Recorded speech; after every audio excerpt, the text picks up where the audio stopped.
माननीय पुलिस महानिरीक्षक साहेब श्री तथा पुलिस अधीक्षक साहेब श्रीना सूचना अनुसार गैरकायदेसर हथियारोनी संग्रह तथा हेराफेरी करता ઈસમોને પકડી પાડવા તથા તેની ગેરકાયદેસર હેરફેર અટકાવવા માટે જરૂરી કાર્યવાહી કરવા માટેની સૂચના અનુસાર ટીમ એસઓજીના પીએસઆઈ બીકે ગોહિલ ને મળેલી ચોક્કસ બાતમી આધારે ગોધરા એસઓજી ટીમ તથા બી ડિવિઝનના પોલીસ સ્ટાફે બી ડિવિઝન પોલીસ સ્ટેશન વિસ્તારમાં આવેલા ઓડા વિસ્તારમાં મુસ્લિમ સોસાયટીમાં આવેલ અહેમદ હુસૈન યુસુફ મોહનના રહેણાંક મકાન તથા તેમના સિમલા વિસ્તારમાં આવેલી કલરની દુકાનમાંથી ગેરકાયદેસર હથિયારોનો એક જથ્થો મળી આવેલો છે, જેમાં કુલ 2 ડબલ બેરલ બંદૂકો છે અને 4 જીવતા કારતૂસ, 11 ખાલી કારતૂસ મળી આવેલા છે. આ ઉપરાંત 6 એરગન તથા 6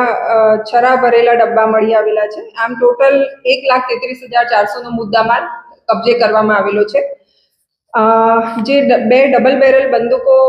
નો ઉલ્લેખ કરવામાં આવેલો છે એ બાબતે ચોરીની એક તપાસ બી ડિવિઝન પોલીસ સ્ટેશન ખાતે 3 ફેબ્રુઆરી 2025ના રોજ નોંધાવવામાં આવેલી હતી, જેથી આ ગુનો ડિટેક્ટ થયેલો છે. અને આ જે ઈસમ અહેમદ હુસૈન યુસુફ મોહન જે આ ગુનાનો આરોપી છે તેની હમણાં ધરપકડ કરવામાં આવી છે અને એની પૂછપરછ ચાલુ છે. પૂછપરછ દરમિયાન જાણવા મળેલ છે કે રહીસ હુસેન મીઠા નામના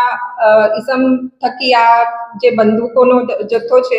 એ પ્રાપ્ત થયેલો હતો અને આ જે વોન્ટેડ આરોપી છે એની શોધખોળ ચાલુ છે.